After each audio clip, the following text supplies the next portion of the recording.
Abdul, switch on your webcam, please. Arpita and Elizabeth, ma'am, please switch on your webcam.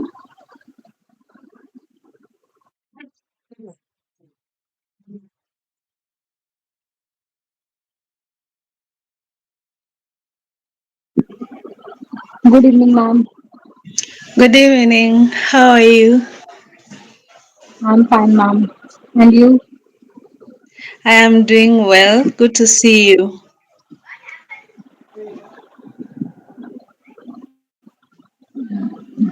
Okay, ma'am. Tarun, all is good?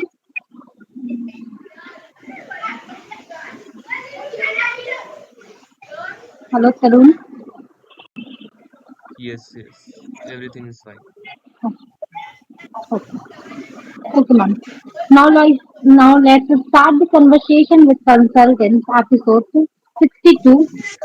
Moving ahead, I'm Dima Kumari, HR Associate and ECR Coordinator of SKNG. Hello everyone, I am Arpita Mohata, Research Associate at SK Associates and Group. So now we would like to hear from you, ma'am, a brief introduction of yourself.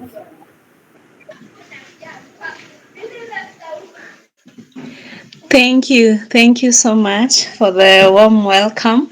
So, my name is Elizabeth Wangoi. I come from Kenya. I'm a protocol officer by profession. I own a company called Ushpro Excellence Solutions, a company that offers protocol and ushering services both in religions, church, mosque, and everything, and now also in the corporate world.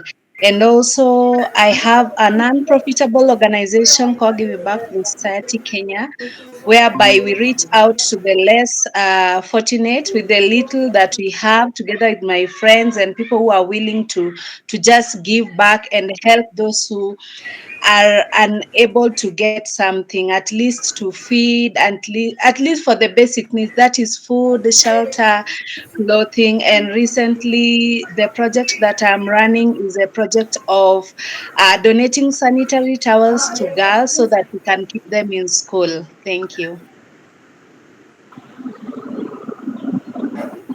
It sounds good, ma'am. Moving ahead, your next question is sorry. Moving ahead, the only thing that stands between you and your dream is the will to try and believe that is actually possible. It's a beautiful quote quoted by John. So, with this quote, I could like to bring our talk show name Conversation with Consultants with episode 62 of our guest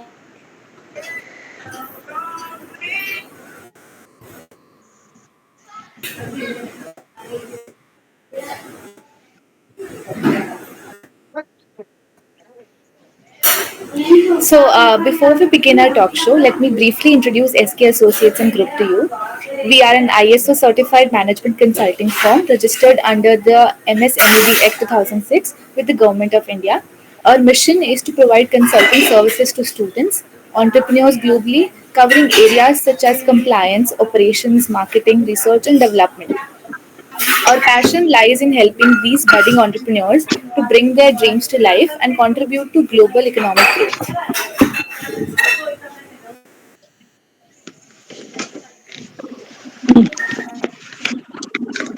Entrepreneurship is a catalyst for change and innovation. It's a powerful force that can reshape industries, transform lives, and make the world a better place.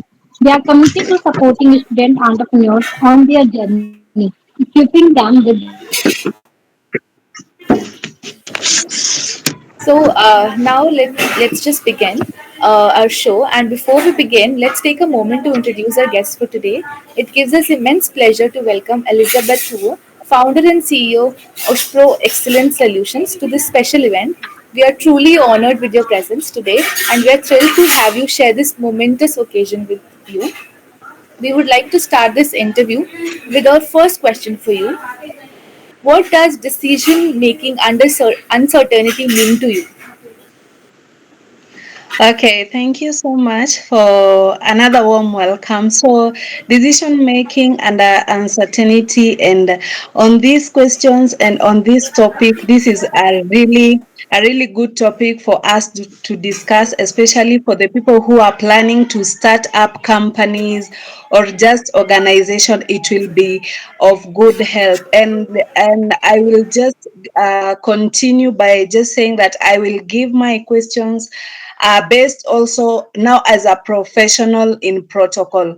Now, when it comes to protocol, we usually have order. We love order. We love seeing things done in a certain way, and so this topic came in handy. And I can say decision making under uncertainty means making choices without having all the information. That is making choices without having all the information or not knowing how things will turn out. That is what we mean by decision making under uncertainty. Yes.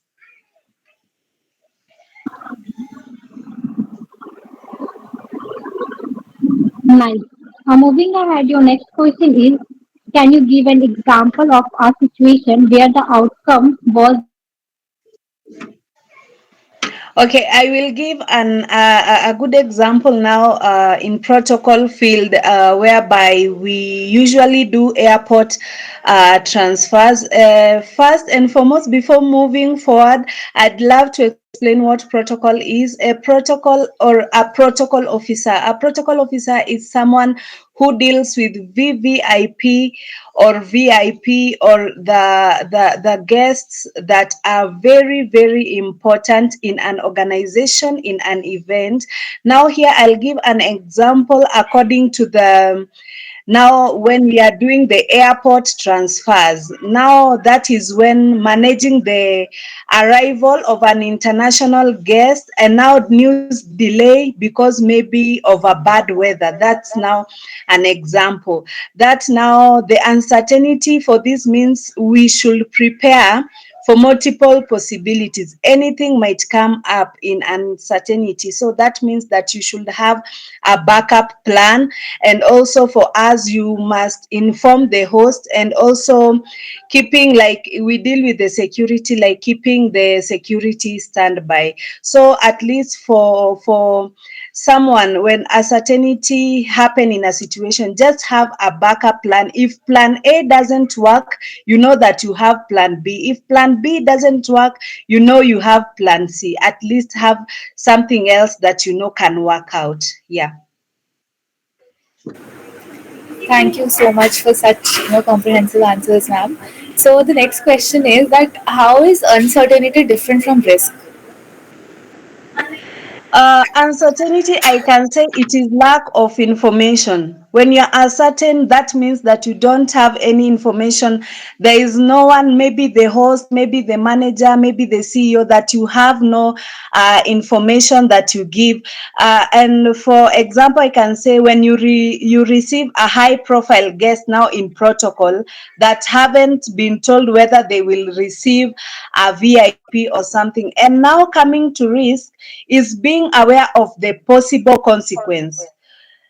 Now, when it comes to risk, you are aware of the possible consequence that might happen. So you weigh and prepare accordingly. So uncertainty means you don't have any information. Nothing has been delivered to you. You have nothing in hand. At least for risk, you are aware of the possible consequence that might turn out. So you are supposed to weigh and prepare accordingly.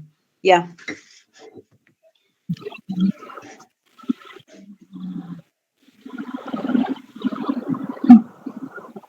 Nice.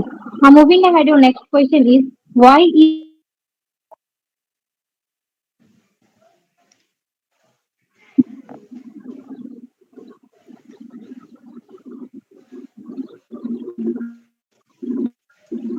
uncertainty important?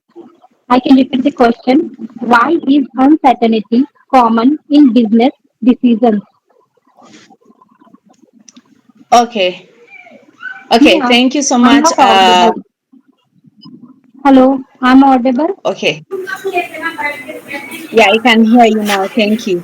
Why the uncertainty is common in business decision is because we operate with incomplete information. It's because you operate with incomplete information and deal with factors beyond our control. You know, now when you don't have an information delivered to you, now you have to deal with factors that is beyond your control because you have to come up with plans that maybe they don't go with a certain step that has been taken. And also now when we are in this circle now means that leaders, we must prepare differently. Outcomes, there are different outcomes. We understand that at times as much as an information hasn't been handed over to us, as a leader you should have different outcomes and adjust quickly while aiming for excellence. Like in protocol, we aim for nothing but excellence. We want to receive our guests well, so we want to make them feel welcome. So if a leader must always prepare to have different outcomes, to just adjust quickly. When something happens, you don't panic, you adjust quickly while aiming for excellence. Yeah. Okay, ma'am. So now a related question. So what type of uncertainties can affect decision making in the business? Okay, now coming to the business as a protocol, number one is event uncertainty. Event uncertainty, that means now when maybe there is an event and we have guests, is now not knowing of something will happen at all. That is now you don't know if maybe there was a government official that was invited to the event. That means that you don't have any information if they will turn up or not. And also number two, timing is knowing it will happen but you don't know when. You know something will happen but you don't have the time limit, or maybe because you know now when we receive international guests we get news like there is bad weather that has happened, so we are not certain of the timing. And outcome is how now it will turn out, how things will turn out, and if the introduction of the guest will be well received. Yeah.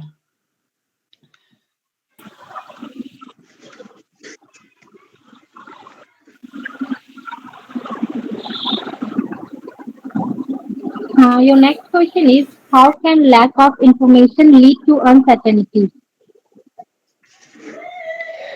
Okay, I can say lack on information leads to how lack of information leads to uncertainty. Number one, it leaves gaps in planning. When you are uncertain about something, it will leave gaps. When you're planning your things, the order of everything, it will leave some gaps. And also it makes it hard for now you to prepare accurately. It will make things really tough on your side to prepare accurately. And now without clarity, you are risk making wrong assumptions. That's what now the lack of information leads to uncertainty. Now coming to protocol. In protocol, clear, timely, and accurate information is the foundation of certainty. So yeah, that's how the lack of information leads to uncertainty. So, ma'am, what are some sources of uncertainty in a project? Now, the sources of uncertainty in a project is incomplete communication. When something has been communicated but it is not as complete, that means that key details not shared on time between organizers. Now in protocol, now we have the security and now your colleagues. when the key details are not shared in time. That brings a kind of confusion. And number two, we have external factors.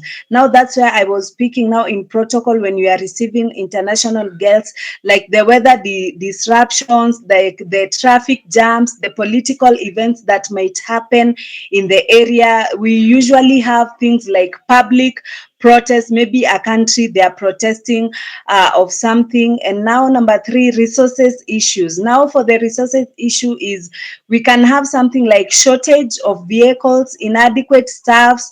We can have delays in supplies. The suppliers who are supposed to supply different things, there might be delays, and also approval delays when you have not been approved. Maybe the host has not approved of something. Maybe if it is now coming to the clergy part, waiting for the clearance, because for them to approve means that they have to clear everything out, that it will happen like this and that. Yes.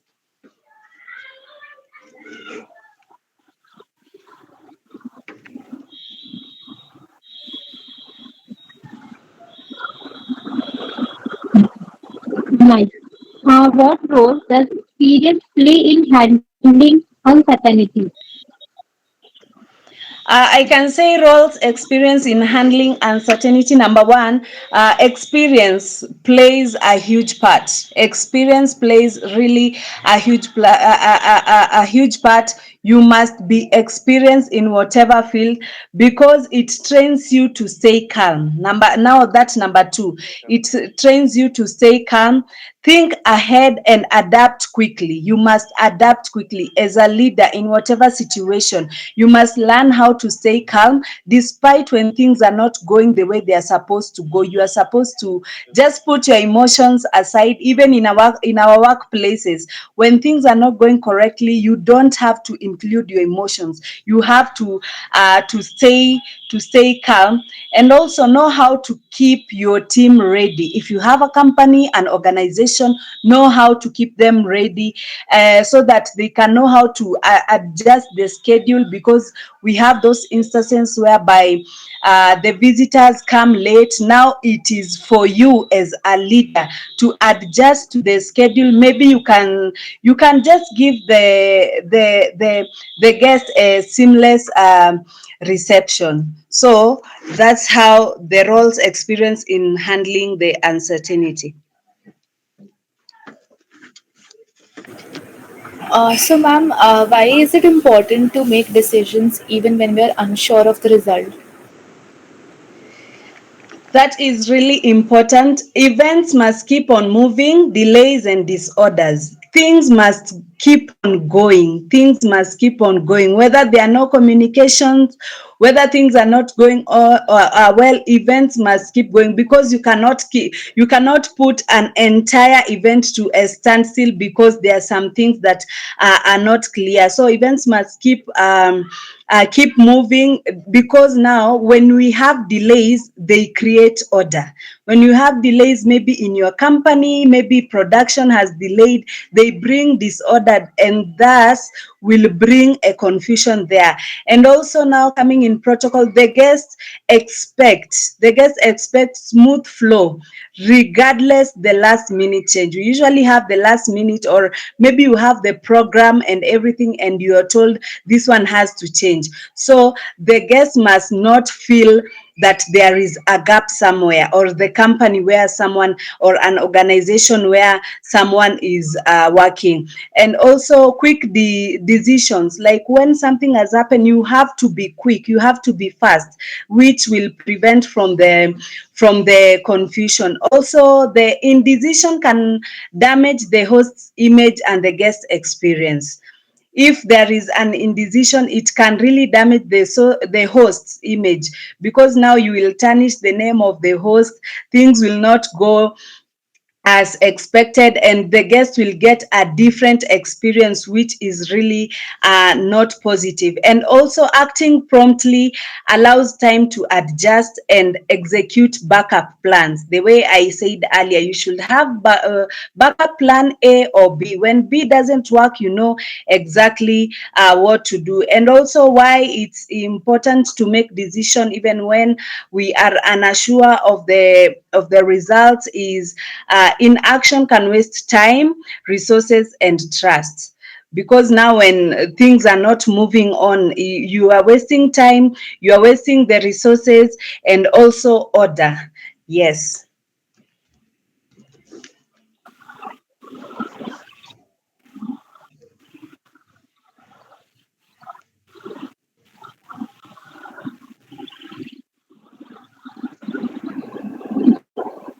It sounds good.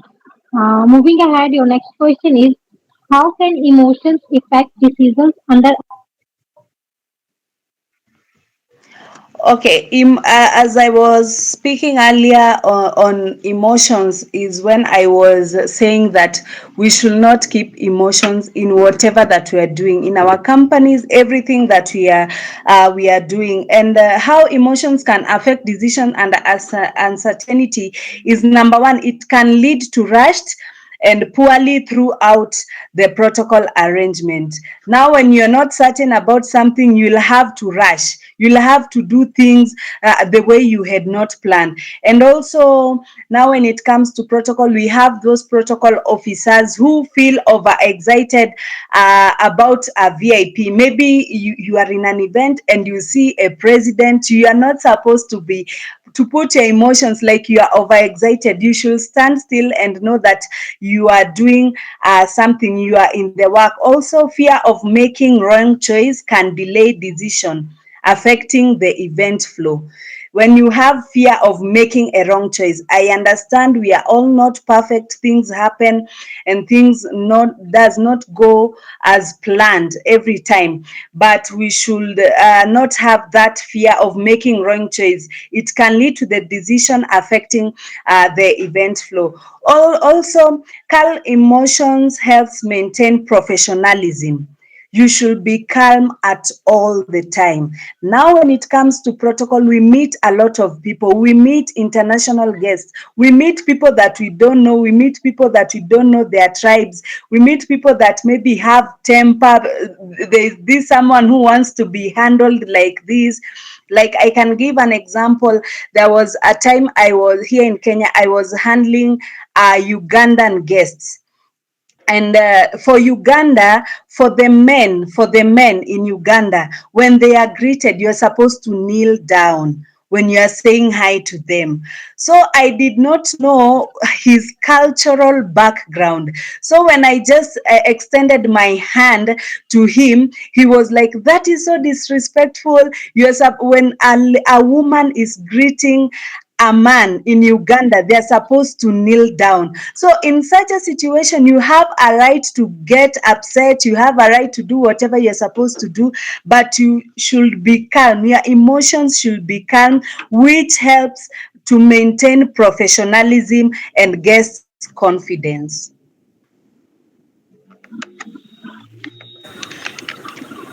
Okay, great, ma'am. So, ma'am, what steps can one take to, make a good decision when we don't know the future? Okay, steps to take to make good decision when you are not aware of the future. Number one, be ready to adapt. Always be ready to adapt. You can get into a different background. You can meet a different boss. You can meet different colleagues. You can be sent somewhere far. Always be ready to adapt. Emerge after decision. That's always number one. Number two, you should weigh the pros and the cons. You should always weigh the pros and the cons logically, not emotionally. You should weigh the pros logically and not emotionally. And also for you, the step you can take to make a good decision when you are not aware of the future, you should seek advice. Always seek advice. Don't be afraid of asking questions. Seek advice at least from the people with relevant expertise. You can seek advice for them. And also at all times communicate decisions. Any decision that you make, anything that you think can bring advantage to the company or an organization, always communicate your decision clearly to avoid decision. And also consult with the experienced colleagues. You have colleagues, maybe you are experienced in one area and your colleague is experienced in another area. You just change ideas.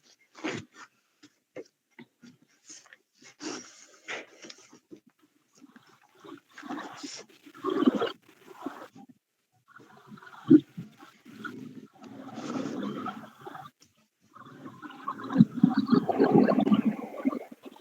yeah. Okay. Your next question is, how can collecting more data help in uncertain situations? Okay, the importance of collecting data, number one, it reduces guesswork. Collecting data, it helps in reducing guesswork. You won't have to just guess things and come up with things at the moment. Also, number two, fills information gaps, and it make choices more informed. Always fill the information gaps. That now is the advantage of collecting data. And also it reduces the risk of costly mistakes. There are those risks that we ignore, that we assume, and it will just make you have costly mistakes. You'll make a mistake that will cost you in a big way. And also number four, it builds confidence in the decision making process. If you collect the data and you know that everything is okay, it will, even you as a person, you as a colleague, you as a CEO, you as an head of organization, it will build your confidence in the decision making process, and also allows for better backup plans. It allows you to have, when you are collecting data, you can say, I'm writing plan A. If plan A won't work, I'm writing plan B. So you'll just go back to your data and check what will work for you if the other plan cannot work. Yeah. Okay, great, ma'am. So, ma'am, according to you, what is scenario planning and why is it useful? Scenario planning is preparing for a different possible situation in advance. Scenario planning is preparing for a different possible situations in advance, making sure that everything is in plan. And also, why is it useful? It is because it ensures team that is ready for unexpected changes without confusion. When the scenario is useful, it will ensure that the team is ready for unexpected changes without any confusion. And also it maintains order. It brings order in whatever decision that is supposed to be made. And also it helps to anticipate challenges in whatever that is coming up. We anticipate challenges. Not every time things will go smoothly, not every time things will go as planned. So we always, and we are usually anticipate challenges and prepare for the solution. We not only anticipate challenges, but we prepare for a solution of that challenge in advance. And also, lastly, it improves resilience by training the mind to adapt quickly. It improves resilience by training the mind to adapt quickly. When you have planning, the scenario planning, and you know that in your mind, you know you can adapt quickly to whatever challenge that might come up.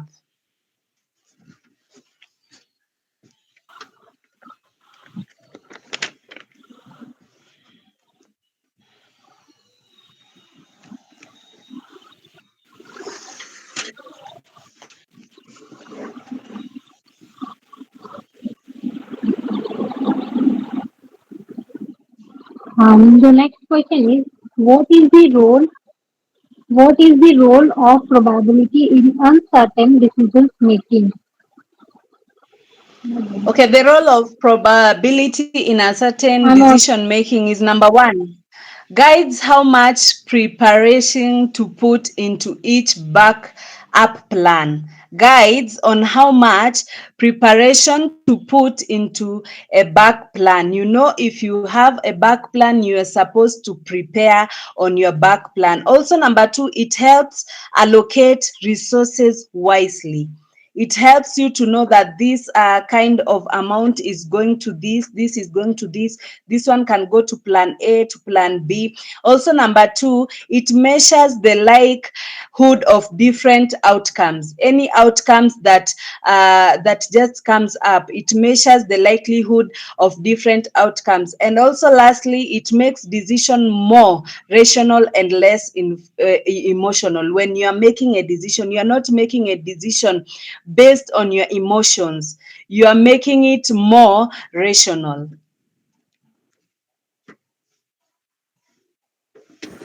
Absolutely, ma'am. So my next question is, how can brainstorming help when the future is unclear? For brainstorming, we can say it creates a pool of ideas to choose from when making decision. When you brainstorm, you have a pool of ideas that you can choose from when making. That now happens, that applies now when we are like when we are choosing, when we have the quick decisions to make. It can make us to just choose from the pool of the ideas that we have. Also, it builds a team confidence. It builds the team confidence. Your colleagues, for those of you who are students, your fellow students, it builds the team confidence and the unity during uncertain times. It is really important to have that confidence, not you as a person, but also for your team, and the unity during the uncertain times. And also, it helps uncover risks and opportunities. It helps uncover risks and opportunity that might be missed. It helps to uncover the risks and opportunities that might be missed or in the way. And also, number last, it sparks creativity. It sparks creativity, thinking over the board.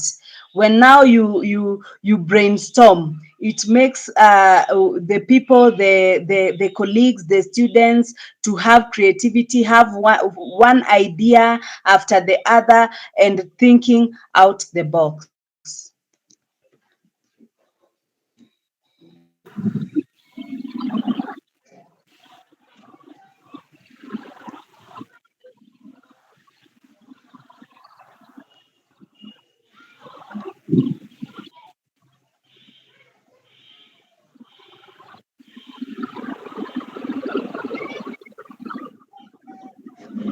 Your next question is why it is important to think of more than one possible. Why it is important to think of more than one possible outcome, because number one is it helps in avoiding over reliance on a single plan that could fail. Don't rely in one plan. Don't rely on one plan, it might fail. So at least don't rely on one plan, have another plan that you can rely on if your other plan cannot work. It also improves adaptability when circumstances shift. We have those circumstances when things shift, when things turn out to be something else. It improves the adaptability, and also it reduces shock and panic. We know why when the things that we planned for and they are not coming the way we want them to come, you might be panicked. you can get panic or shock, because now if you have a host, if you have a boss, if he told you you're supposed to do this and your plan did not work, there is a high risk of you getting panic or shock. And also it encourages flexibility, situation focused thinking. It encourages the flexibility, situation focused thinking. Yeah. Oh my God. Okay. So, ma'am, can tools like SWOT analysis help in uncertain times?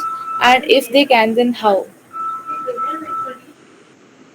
Yeah, so we have the tools like SWOT, SWOT, which S stands for strengths, W stands for weaknesses, O stands for opportunities, and T stands for strength. So in strength, you use the existing advantages to handle the challenges. In strength, you use the existing advantages to handle the challenges. That's now the strength. And in your weaknesses, you are supposed to be able to address the internal gaps before they cause problems. When you know there is a weakness somewhere, you should address the internal gaps before they cause problems. And in opportunities, you are supposed to spot and act positive openings despite an uncertainty. There should be always a spot and act in a positive way. You should not be a negative. On the positive openings despite the uncertainty. And in threats, identify the external risks and prepare the countermeasures.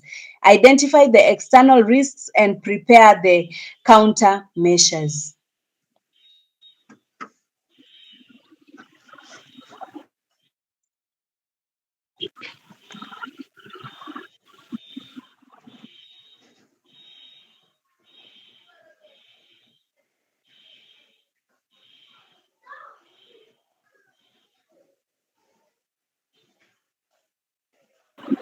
You have muted. Okay, your next question is how can small experiments or trials reduce uncertainty? Number one, it reveals what works and what does not work. The small experiments or trials reduce uncertainty. It reveals what can work and what cannot work. Number two, it lowers the risks. In lowering the risks means mistakes can miss when you already know the experiment trials to reduce uncertainty. Mistakes cost less when made in small stakes. We are allowed to make mistake, but at least make mistakes cost less when made on small scales. Also, number three, it provides quick feedback. It provides quick feedback. You can get feedback immediately or as soon as possible. So in that, you can adjust your plan as early as something is off. When you notice that something is off, at least you can adjust your plan. And also build confidence. Each success increases certainty and support bigger decision. In building confidence, each success increases certainty and support bigger decisions. Ma'am, how can group discussions improve decisions in uncertain times? In group discussions, I can say number one, diverse ideas. You should always have diverse ideas. You should not be limited in ideas. Make sure different backgrounds that lead to more creative solutions. Number two, challenge assumptions. Others can spot flaws or blind spots in your thinking when at least you have those the group discussions. Also, how to improve decision in a certain decision. Shared information. Everyone should always be ready to share the information, because each person may have unique facts or insights. You should not ignore the fact that your colleague is there. They have an input to to the shared information. They have something they can add on. That's why we call it the group discussion. It is not an individual thing, it is a group. So you should allow everyone to have their input. Also, lastly, balanced judgment. When the advantage of having the group discussion, balanced judgment. Hearing multiple viewpoints can prevent rushed or biased decision. Yes. Okay, so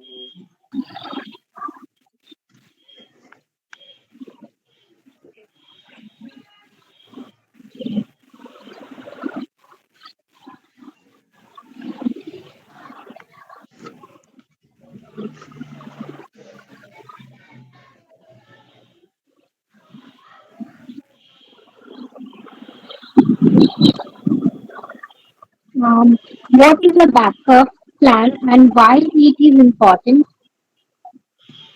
Okay, thank you so much for that question. A backup plan, it is an alternative strategy.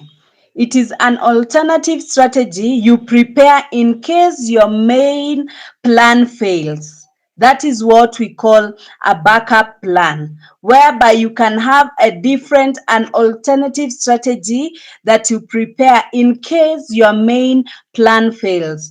And it is important because number one, it reduces risk. It reduces risk. You are not left helpless if things go wrong. You are not left helpless because you don't have a backup plan. You should always have a backup plan, because in case of any situation, you will not be left helpless. And also, number two, it keeps progress moving. It keeps things moving. You can switch quickly without losing much time. We are not supposed to lose time when you have a backup. When you don't have a backup plan, it will make you to just waste time of thinking, what am I supposed to do, how am I supposed to do this way. But if you have a backup plan, you will save time. Also, number three, and lastly, it reduces stress. We all know if you don't have a backup plan, you will be stressed. You'll be there think you don't know what to do, you don't know what to say in whatever situation. At least it reduces stress. Knowing you have a safety makes decision and makes the work easier. So, ma'am, now please tell us about a time you had to take a decision without having full information about it. Like, what did you do that time? Okay, thank you. I have, as a protocol officer, I had this international guest speaker whose the flight was delayed. The flight was delayed, and the time when I had to make decision, I didn't have the full information. And there were some people, now the host was saying that they will arrive within an hour. Others were saying they might miss the entire session. Now that is on an event, because when they tell you that the flight has delayed, you have to know that they might arrive or not. So what did I do at that time? Number one, I assessed options. I had to have options, because this guest is supposed to speak at a certain time in this event, and they have delayed. Their flight has delayed. Maybe I think it was something to do with weather. It was not good. So I assessed options, and I had to tell the host and the MC that was running the event to continue, that we should continue with the original program. That was number one, to continue the original program if the guest will arrive but will arrive late. Number two, if the guest could not have arrived, it was for us to rearrange it to give the guests, because we had a few guests. So we said that if these guests will not arrive, will not have been at the airport at that time, we will have to give the previous guests more time, so that the guests can cover the time of the other guest who is not there, to give them time. Also, I had to consult the key stakeholder briefly, to just speak with the event host, the stage manager, to weigh the impact of each choice, to tell them how are we supposed to do this, how are we supposed to cover this time, without people noticing that there is a gap. When there is an event, the people, the congregation, everyone that is there, they are not supposed to notice that there was supposed to be a speaker who has not arrived. It was for our work to know how we are going to cover that without them feeling any gap. Also, flexible plan. I had to have a flexible plan. Now that's where I moved up another segment that could run longer. So we just inserted a segment that we had not put in the program, to cover the time for the speaker who was at the airport. And no one knew that there was any gap. Everything ran on well, except now from the host and a few people who were in the planning that knew the guests had not arrived, the things on the ground that happened. But the rest of the team, they were good. Everything ran well.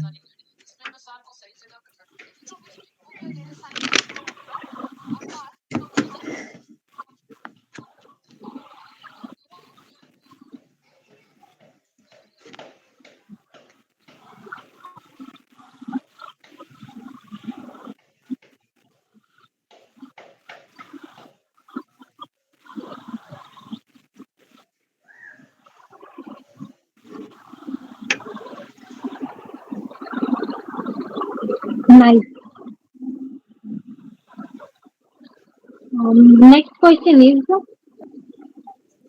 imagine a new competitor enters the market.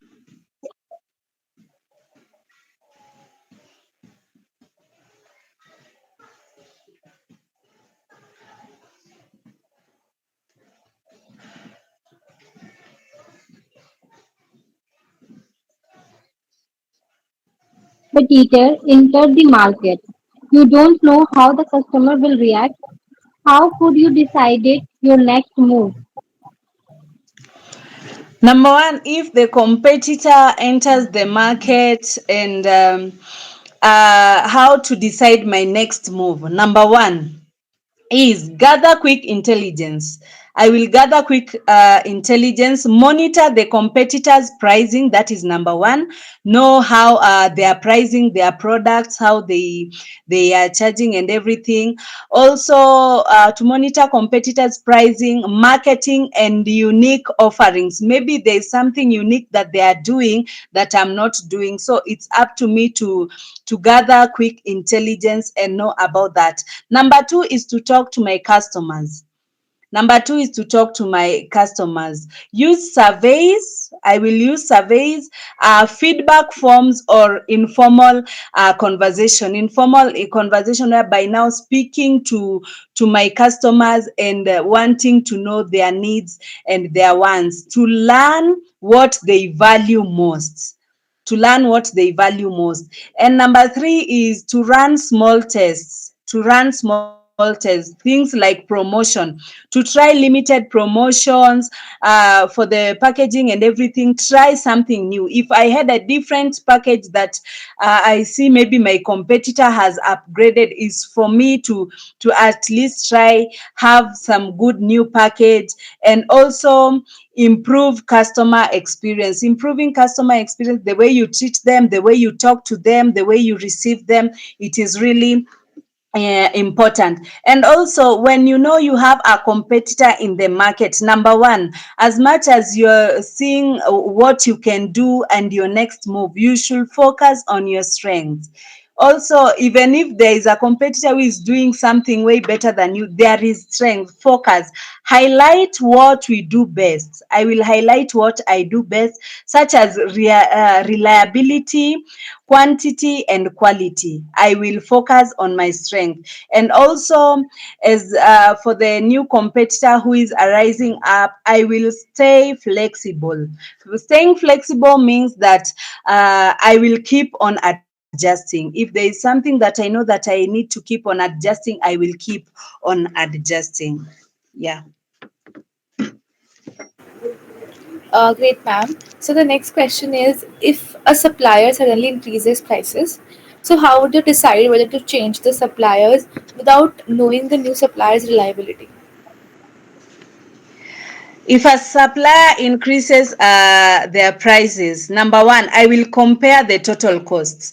Because number one, I will have to check how the new supplier price compares after factoring, compares after delivery fee, the quality and payment plans, because we have the suppliers who get maybe their goods from outside the country. Maybe I'm getting my goods outside the country, and this supplier is just getting his goods within. So those are the things that I should compare the total cost, checking on the price, the factoring, the delivery, the quality, and the payment stamp.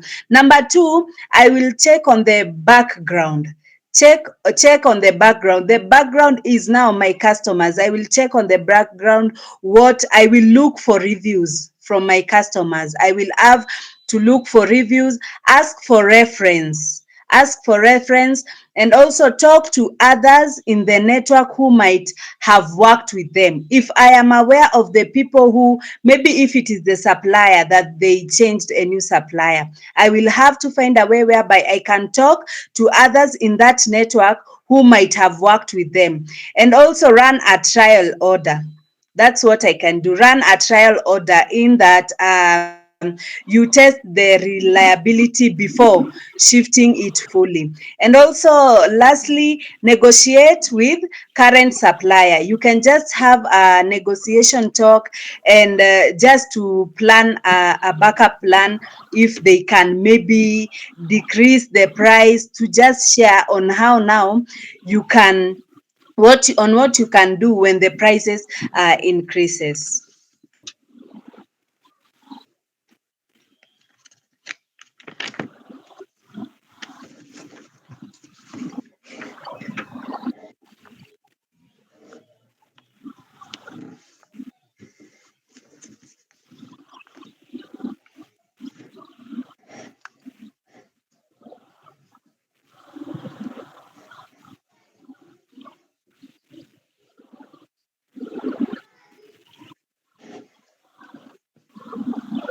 Nice. Moving ahead, your next question is,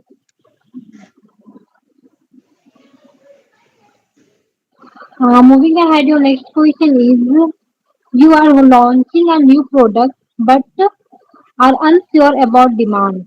How could you plan? When I'm launching a new product but unsure of the demand, number one, I will start small. I will not have pressure of going big because there is a demand of products, because many customers want this product. Number one, I will start small, whereby I will launch a limited batch instead of full scale production.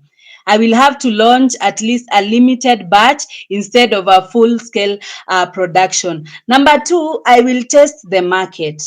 In that, I will use pre-orders, pilot sales, or pop-up events. That's what I can do. I will have to test the market. Number three, I will gather the feedback as early as possible.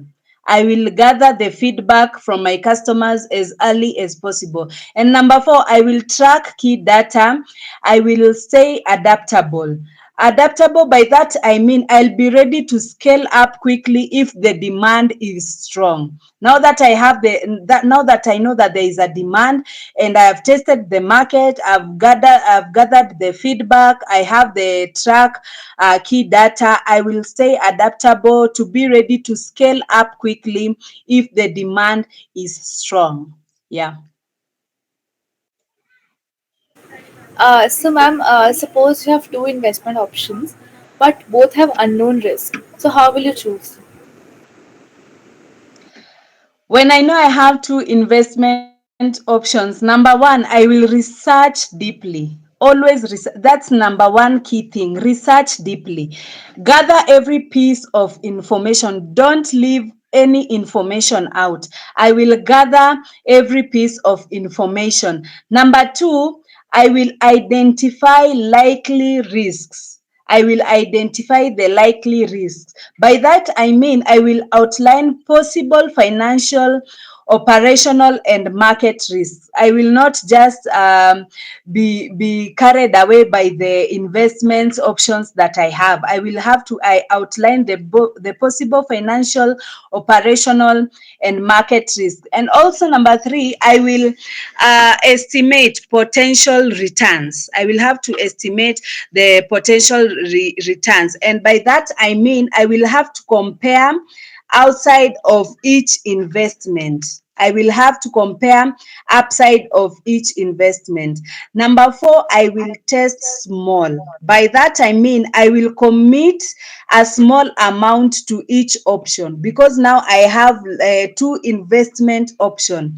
At least I will have to test small uh, amount to each option to see the early results. That's what I will do. I'll just go with the two, but at least just commit a small amount to each option. And number five, I will diversify. I will consider splitting the investment to reduce exposure to single failure. Yeah.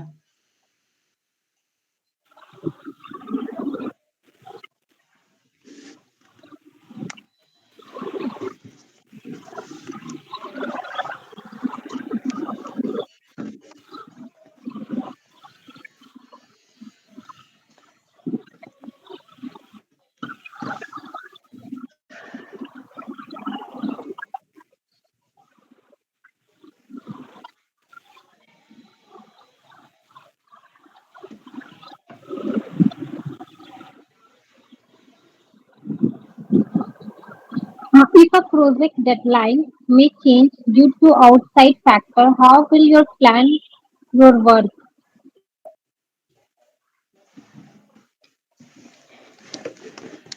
Come up again kindly.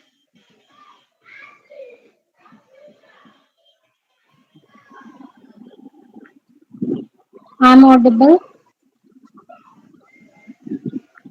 If a project, hello, I'm audible. You are audible, ma'am. If a project deadline may change due to outside factor, how will you plan your work? Okay, I think I will plan always, as we have kept on saying in this since we started. I will use a backup plan. If plan one doesn't work, always have a backup plan that is efficient to go with. Not only just a backup plan, but a good backup plan that you know will work out for you. Yeah. Okay. So, ma'am, imagine you have limited time to decide on an urgent issue with incomplete data. What will be your approach?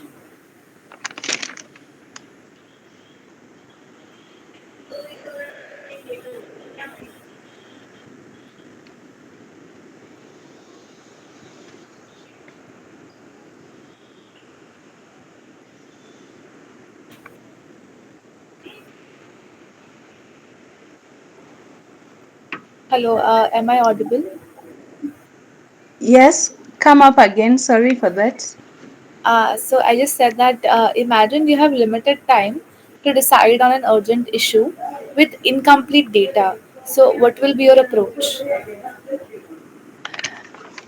If there is a limited time, what I'll do is to just sit down with maybe the team that I'm working with. Now, being as a protocol officer, that's where we said earlier the power of having a team, the power of the group discussion. You ask ideas from the people around you, because not all the time you'll have the ideas of how to reproach. Many a times you will ask your team, like I'll ask my fellow protocol officers, this is the situation, how am I supposed to go about it? And they will share. And I'm just confident enough that they will give a solution. I cannot ignore, they'll give a solution, because not every time you as a CEO, you as the head of something, you as the founder, you will solve everything. That's why you need a team, because the organization is not an organization without having a team. You bring them together so that you can help each other in decision making. Great. Thank you so much, ma'am, for answering all the questions. Moving ahead, we would like to express sincere gratitude to Elizabeth Thuo, founder and CEO of Ushpro Excellent Solutions, for being our guest for today at Conversation with Consultants. Your presence and engagement helped to make it a success. Thank you for providing insight into your inspirational journey. Thank you so much.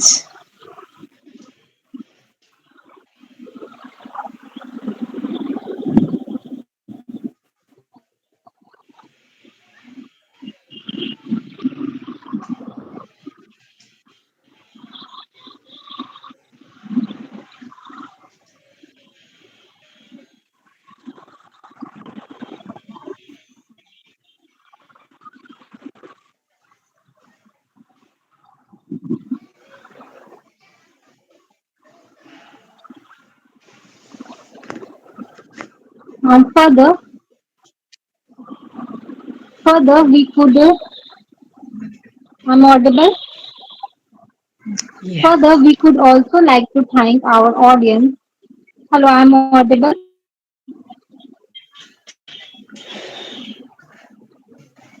Can you hear me? Yes, ma'am, you're audible. Hello, hello, I'm audible. Yes, Can you ma'am, hear you're me, audible. anyone? Yes, ma'am. Hello. Okay, now. Further, we could also like to thank our audience for listening patiently through our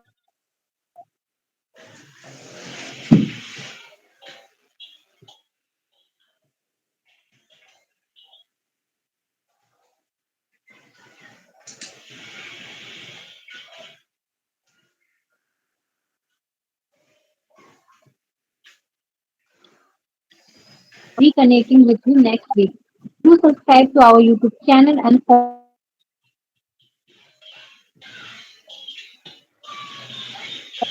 goodbye and have a great day ahead.